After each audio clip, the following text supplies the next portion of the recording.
When you transfer the photos to your PC or laptop, you're facing the HEIC format was not supported, something like that error on your iPad. I show you how you need to fix. Head to settings and scroll down and open camera and formats.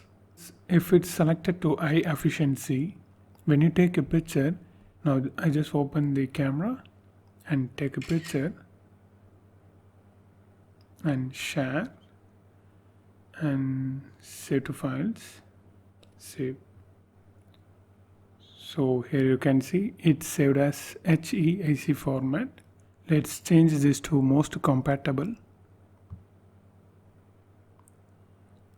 Now I take another picture.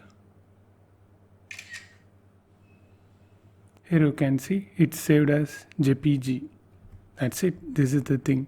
You just need to select most compatible, then you are good to go.